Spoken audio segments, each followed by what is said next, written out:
Like every other child, the child within you also deserves to be loved and celebrated and seen. How can you do that? Let's find out in today's video.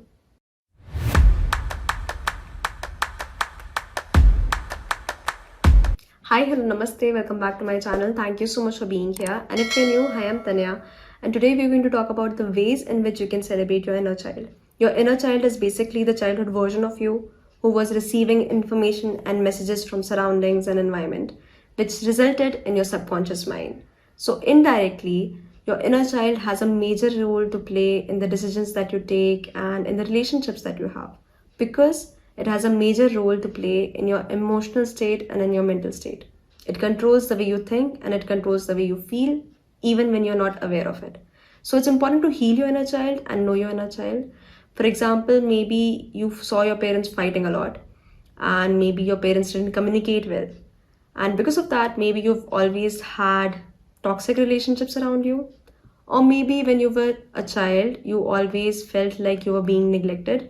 Maybe whatever you had to say wasn't being heard, wasn't being understood. And because of that, now whenever you hang out with your friends, you feel insecure. You feel that nobody wants to talk to you, nobody wants to hear you. You fear abandonment. So a lot of things arise because of childhood issues. And so it's important to develop a good relationship with your inner child because it is there. And you need to start celebrating the childhood version of you. So before we start understanding the ways in which you can celebrate your inner child, I would suggest that you close your eyes and think about your younger self, right? Think about how you were when you were a child. What made you happy as a child? What made you laugh as a child? What made you feel free as a child? Remember yourself as a child, embody that child inside you, and then watch the video ahead. So pause the video if you want to and just start feeling connected to the child within you. The first way in which you can celebrate your inner child is by writing a letter. Write a letter to your inner child. Write a letter to your younger self. Dear little one, or dear so-and-so, write down your name if you want to. Talk out the things that you wanted to hear as a child and write it in a paper. Start developing a relationship with your younger child, because that will really start making a difference. And this is the best way that you can celebrate and honor your inner child. So yeah, write a letter. Second thing that you can do to celebrate your inner child is by playing. It was our favorite thing to do as a child. So yeah, do that. Sit on a swing, sit on a slide, or maybe play hide and seek with your cousins, with your friends, maybe go out and play badminton if you want to, or maybe go to a park and start playing with the little kids over there, play football with them, play cricket with them, or maybe play with your dog, play fetch with your dog. Any kind of game or any kind of activity will automatically make you feel joyful and lighthearted, and that is the best way of celebrating your younger self.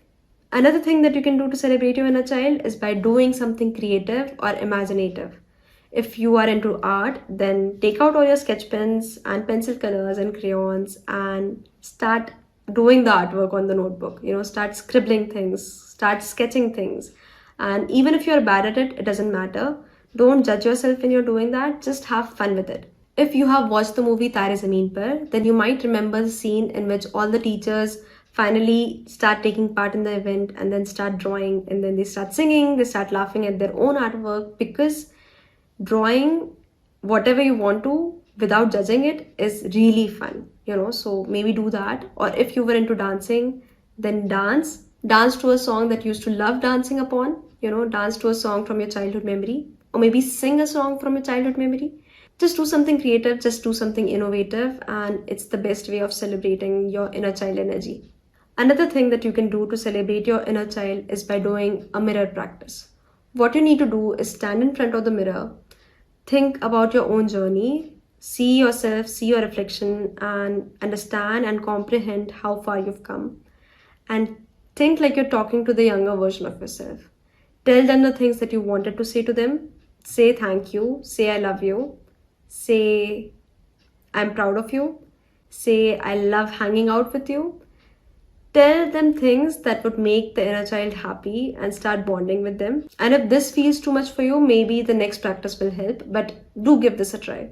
Next thing that you can do is by talking to your childhood photograph. Find a childhood picture of you, stick it on a paper, or maybe take it in your hand, and then talk to it or say things that you wanted to hear as a child, start bonding with it. And I would really suggest to stick it on a paper and just start decorating it and write down words in a colorful format, and it will really liberate you, and it will instantly make you feel so loved and welcomed. So do that, it will really help. Another way that you can do to celebrate your inner child is by making a list. Make a list of all the things that you wanted to do as a child, and then start doing those things. I have tick marked a lot of them, but I still have one remaining, that is buying a tent and sleeping in it. I was so obsessed with it in my childhood, and I just want to do it just for the fun of it and just to experience it, because yeah, I think it does make a difference. So write down a list and start doing the things that you always wanted to do as a child. And the last thing that you can do to celebrate your inner child is by giving it time, by honoring it. Because it's not going to be easy. Once you start doing these practices, you will start to understand that there are things that have happened to you, or there are things that have made you the way that you are. There are reasons why you people please, there are reasons why you're rude, there are reasons why you are afraid of intense relationships. There is a reason behind everything. There's a reason why you are the way you are. So yeah, it's not going to be easy, and if it was easy, everybody would have a relationship with their inner child. So it's going to take time. Be patient with yourself, and just start being your parent, and maybe maintain a journal. It will really help you understand yourself better, and it will help you understand your inner child better. So start maintaining a journal and start writing down the things that you always wanted to hear, or the things that you need to heal within yourself, right? Because now you're smart enough, now you've learned a lot of lessons, now you're mature enough, and now you can take care of your inner child and bring back that joyful and innocent energy back into your life. So yeah, that is all that I had for you today. I hope you enjoyed today's video. Please leave it in the comment section below which was your favorite point. And do subscribe to my channel if you haven't already. And I'll see you next time. Till then, lots of love, lots of warmth, and lots of blessings. Peace. Bye.